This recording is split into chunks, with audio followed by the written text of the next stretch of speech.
ladies and gentlemen, I like to refer to him as El Presidente or Monsieur Mogul. Head honcho. Head honcho. Mac Daddy? No. See? No? Too much? Yeah, that's Okay, either way. like head honcho. Either way, Scott Coker, the great Scott Coker, president As we call him, Scott. Bellator. I think people call him Scott. Well, by the way, I'm not. I said this to you when you came in off the air.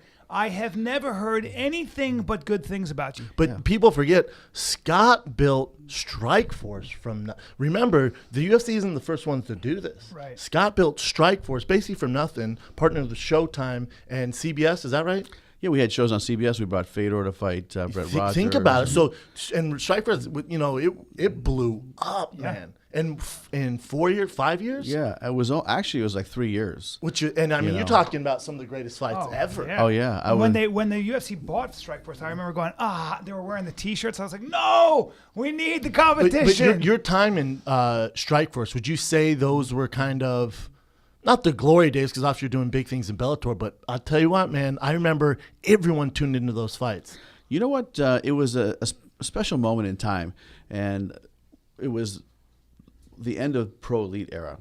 So they had signed all these great fighters, and we bought Pro Elite, and it's kind of like a double-edged sword, because when we bought Pro Elite, I had to take in a financial partner to make that acquisition. So I brought in, before I owned 100% of it, right? So we're moving along, and we're doing great gates up at HP Pavilion, signing big fighters, and then this opportunity comes along, and I said, okay, well, to do this deal, I need to go bring in a partner. So my arena that I was doing fights at, they are owned by the San Jose Sharks. So they have been approaching me saying, hey, when you want to do a deal, we would like to invest with you. And so I said, okay, now's the time. So they put in a bunch of money.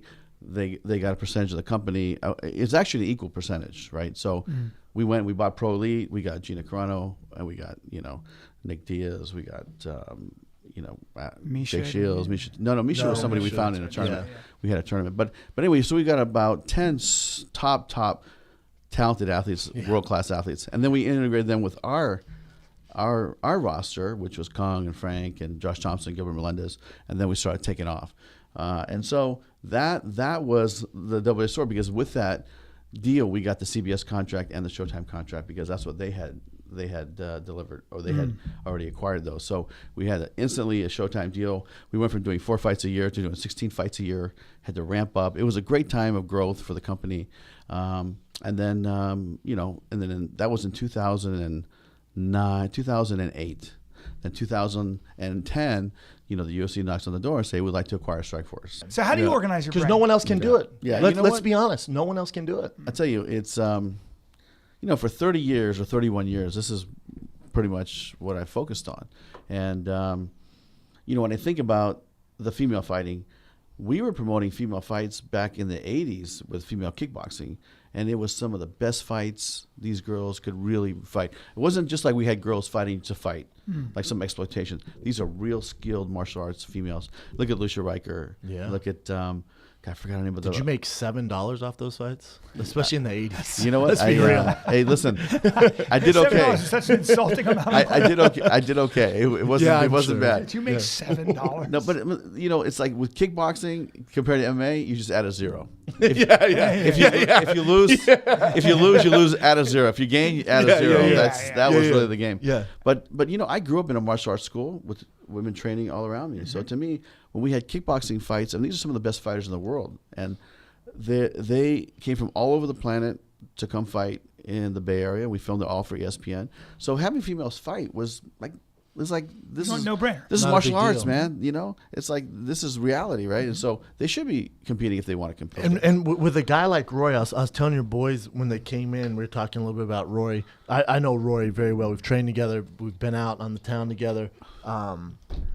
People think Roy's this introverted, like I do. That's how I see he's him as a not. fan. That's why I'm telling, like, you guys need he seems that way. He's very calculated. He's very smart. He's funny. He's actually pretty outgoing. We don't he see really that, is, yeah. man. I wish we'd I see know. more of that, yeah. He really is. I'll tell you what, when I saw him walking down the ramp, I go, man, this guy feels really comfortable. I could tell. He had a little swagger to him, said all the right things. And, I think he's going to do well in Bellator. He's going to have some tough fights here. Him and Daly, I think it'll be a great fight. I think him and Lima, Koreshkov. They're all tough fights. They're all Koreshkov's tough gonna fights. be, Yeah. And, but walking down that ramp, in the crowd, just giving him the accolades that he deserves, I said, this is going to be a great home for him. Does he get a title shot right away? Once his nose heals? We haven't even talked about that, but, it's like whether it's a title shot or a super fight or, we throw a 170-pound welterweight tournament, it's like, who knows? We have some fun stuff ahead for Rory. I was really close with Kimbo. Do you have any good Kimbo stories that people haven't heard? Boy, I tell you, man, it's just hanging out with that guy was just, he was like a rock star, honestly. It's like, it's the closest you could. Everywhere we went, hey, Kimbo. And I didn't realize it. Like, when he came back to fighting, I was like, is this guy going to be popular?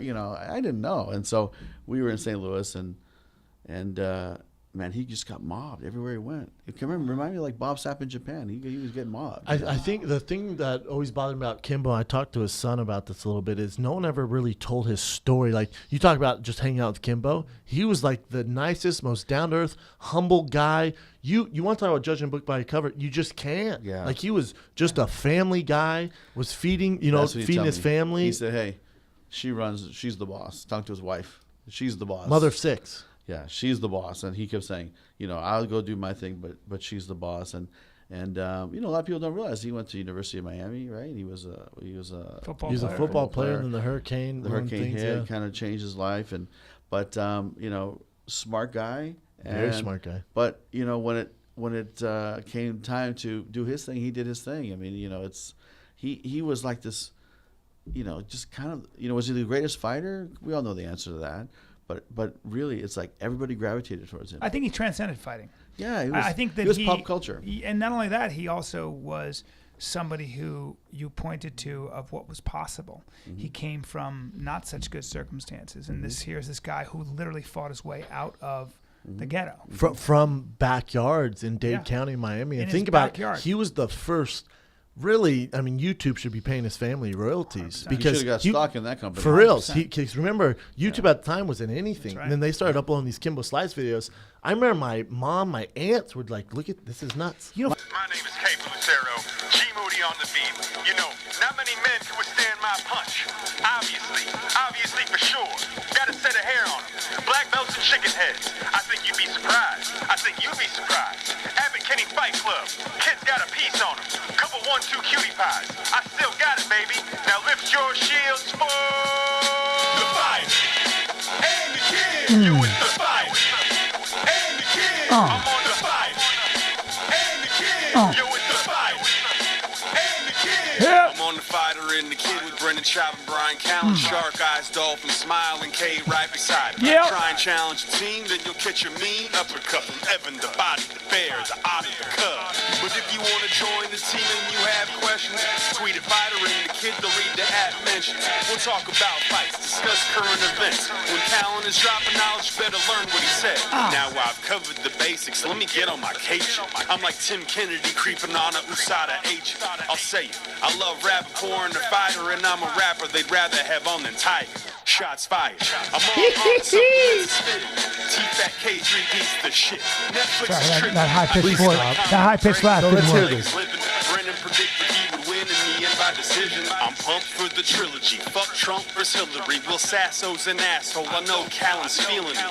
Grinds my gears like my car is a skateboard. My ex cut off the 5-4 that she paid for. Rappaport's the greatest guest of 2016. Huge thanks to G Moody. He made this beat. Eating right's got me feeling like the Keto Kid. When I battle rap, I stack rounds like casino chips. Name flips, punchlines, you have to have a bunch. Multis and schemes are combos, rebuttals are like a counterpunch. A takedown can relate to an angle in battle rap, and personals can make them choke and have to tap. And that's a wrap. But one last thing before I move it. Fuck Reebok. Support the Fighters Union. Fly me out to Cali, man. Show me around. This is the Fighter and the Kid. We're out. Yo, my name's Kate. God, he's good. Right? That's good. Speaking of sports, I assume you watched the fights? I did, man. So that's why I was late to that Hassan guy. Sorry if I messed up his name. Minaj thing, because the fight started at 5 or 6. and they went fast. Yeah, they did. Because they were good. So I got to see him. So I left the house like 7:15, got downtown around like 7:40ish because door, started at 8. But the fights were good. Did you get to see him because you're in Columbus? I did. I'm always worried Fox. you won't see him. It was on Fox tonight, so I watched it backstage. In the back? Yeah, I was very lucky that way. That Pettis looked good, and he's been working on his wrestling 100%. But he gave his back up a couple times. I was very worried. Dude, I'm telling you, like. But 45. I try not to be biased. Yeah, I try not to be biased, dude. There was 2 people. I was like, God dang, I hope they win. Paige Van Zant, and Anthony Pettis. That jumping roundhouse kick, woo! That karate. You talking about the Karate Kid? That was talking about the Karate Kid to the face. And Beck's tough as nails. But this is and I guess the reason why I root for him so hard. And granted, Pettis, I know he's my boy. I love Pettis, man, and he needed to win so fucking bad. Paige, I don't really know, met her once. Lovely girl, brilliant. The sport needs her, especially that weight class. But to come off, remember, she went on Dance with the Stars, finished second in that competition. But prior to that, she lost the fight to Rose. Not only did she lose, she got her ass whooped. Yes. Grant showed her toughness. We like to see that. She didn't look good at all. She got mollywopped. Yeah. Then she goes on Dance with the Stars. So now you have fighter jealousy.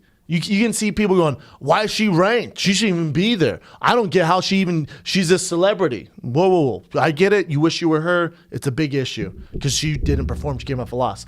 Goes on Dance Star. Her star power gets even bigger, right? Cute little girl, tough as nails. Now people are going, I don't think she wants to fight. She wants to be a celebrity. Look at her dancing. She's not training, blah, blah, blah. Granted, that's a different kind of stamina. You know that dancing's a fucking monster, especially that ballroom dancing. Oh, yeah. The commitment, all that. So it's a different type of animal. So she's committed to that for however long is 3 months. Then she goes back to training. She goes, no, all I care about is fighting. People go, yeah, right. Then they go, okay, here's fucking Rowdy back on a Fox card. You're like, oh my God, this girl needs to win. Not only did she win, but she Lyoto Machida'd her in the face to win. That was a straight up Lyoto like Machida. the pressure. Shot. Dude, the pressure that she must have been under. Yeah. You lose that fight and you get to the back line. You're the cute celebrity that wants to try this. Yeah. You're basically CM Punk with 6 fights. That's right. Of girls. But that was a hell of a. I mean, she was so happy. Dude, I was so happy for her. Just because I get it, man. When you have that pressure, it's just so insane. Yeah. So insane. And then with Pettis, dude, I've been there. When I lost to Nogueira and Rothwell back to back. Then at the time, it was a different day. The UFC was cutting people if you fucking sneezed wrong or looked at Joe Silva the wrong way. Yeah. So they're cutting him like, fuck, man, what's going on? And then you get LeVar Johnson. Oof. And just knocking dudes out in the first round just with mule kick hands. And just guzzling fucking steroids. Guzzling. Didn't you say horse semen? Didn't you say to Dana? Didn't you go, he's on steroids? At weigh-ins. Right? Yeah. I said to everyone, we all know he's on steroids, correct? And everyone started, no one said anything. My coach started laughing. Go, Brendan. We're all aware he's on, right in front of everyone. We're all aware he's on steroids, correct? And then he walked off and blah, blah, blah. But that fight was the pressure you're under. And remember, I wasn't as big as a star as Pettis, not even close. You're talking about champ. Yeah. The guy Wheaties. WEC champ, UFC champ, Wheaties box. And he goes on the Wheatie box and goes on a fucking losing streak. Granted, he's lost some of the best in the world, but goes on a terrible losing streak. Yeah. So he lost 3 in a row. Fought a monster. Now you have this monster in Charles Oliveira. Wrestler. Oh, man. No, Charles is a stand-up guy, black belt in jiu-jitsu. Not really a wrestler. Oh, really? No. Great stand-up. Good takedowns, though. I mean, he kept going. Great stand-up, great on the ground jiu-jitsu, very dangerous. Strong. New weight class, 145. I thought, man, I don't know what's next for Pettis. I'm so glad he got that win. Is that weight cut for him tough? Boy, his cardio was tough in that second round. Is that from the weight loss? Yeah. Mm-hmm. Really? Mm-hmm. Just being dehydrated and all that? Yeah, with no IV too. I don't know who they toss him next, but if they toss him a grappler, it's that at 145, it's tough. He's working his grappling a lot, though. It looks like. I mean, his takedown defense. Again, when people go, he's working his grappler. He brought a wrestling coach. Okay, but you're in the top 5. That doesn't. It doesn't compute. It doesn't work. Does that make sense? Yeah. Like you have your skill set. You can get better and recognize things and come up with certain moves that will counter of some of what they do. But when it's their bread and butter and it's their nature to take your ass down, you're going down. You're going down. It's just what they do. Where the fuck is my money, Brian? All right. Now, $6,000. Now hold on. Where's it? No, is it in the bag? Bro. No, is it in the bag? I just need a... Bro, hold on. I'll get your money. Your money's right here. I can give it to you. It's in the bag. That's good coffee. I can give you the money in the bag right now. But I have a No, proposition. that is good coffee. I got a proposition. Where's my fucking money, man? My eyes! My eyes! You put it in my eyes! No, seriously though, man. Now listen. Where the fuck's my money? Bro, listen. You trying to triple or nothing? I got a proposition. What? Let me open a proposition up. What do you got? Because I mean, if you, Did you tell your wife you owe me $6,000? I didn't tell anybody yet. Amanda owes me $6,000. Listen, bro. I don't know if you have the guts for this, and if you don't, I get it. I'll give you the $6,000 right now. I'll reach in Okay, my I'll bag take it. right now. All right, just get it. I'll do that. I don't want to wanna hear hear my you. proposition? Nah, I'll just take the $6,000. Where's it at? You don't want to go triple or nothing over? Triple or nothing over what? Well, obviously, Stipe, Alistair Overeem. What's the matter? For $12,000? I'll give you the $6 right now. Are you gonna give me $12,000 I'll if give you I the call $6 it right right? now. Or we can go triple or nothing. And I'll give it to you and right I get now. the first pick. Whatever you want, bro. Whatever you want. You know when my voice is high like this. You know I'm being sincere. Serious. Yeah. It's not a big deal. I can reach it. You want the $6,000? I'll give it to you right now. It's right there. Oh, we go triple or nothing. Let's go triple or nothing. Go triple or nothing. And I get first pick. I Go get to pick the fight. ahead. Go ahead. Who do you have? Take your time. Take your time. Take a couple breaths. Take a couple breaths. Nobody's forcing you into anything here. We're just talking like man. I feel like I'm being honey dicked You're right not now getting out of honey $6,000. I'll lay it out for you, the $6,000. It's not a big deal for me. I don't care. I want to give it to you. But if you want to triple it up, God, dog, such a hard fight to pick. just triple it up. You want the $6? You know I'd love $6,000. I'll give it to you. Yeah, right. Or you can go Triple or nothing? You know what the problem is I've again, Stipe's my boy. I've picked against him. He keeps pulling through. Sure does. It's tough. But then again, because I don't want Alistair's been on a tear. You know what I don't like? You know what I don't like about this fight? I don't like Stipe fighting in his hometown. I don't like that. If this fight was in Holland, I'd pick Stipe 100%. If this fight was in Florida, I'd pick Stipe. If this fight was in Vegas, I'd pick Stipe. You mean the pressure might get to Stipe? He's never fought in his hometown. First time in Cleveland.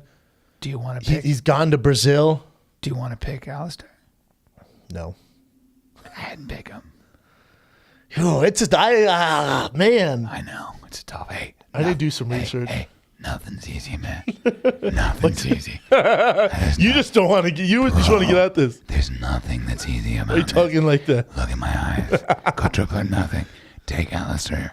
Alistair is a badass. Alistair can kick and he can punch his ass off. And he uses his elbows. Stick to your guns. I know your heart's saying Alistair. Your brain is saying Stipe. Go with your heart. Go with your heart. All right, I'll take Stipe Alistair. for $12,000. I thought you were going to take Alistair. No, you Stipe. Wait, for $12,000? Double or nothing. He owes me $6,000. Oh, we're double or nothing. The double or nothing. Yeah. Gotcha. Okay. What else you gonna double? I got Stipe for $12,000. I thought you said you were going to take Alistair. No, let's go. That's kind of forced my hand right now. You're the one that told me to pick. You want Alistair? No, I get Stipe for $12,000, sir. Stipe. Triple or nothing.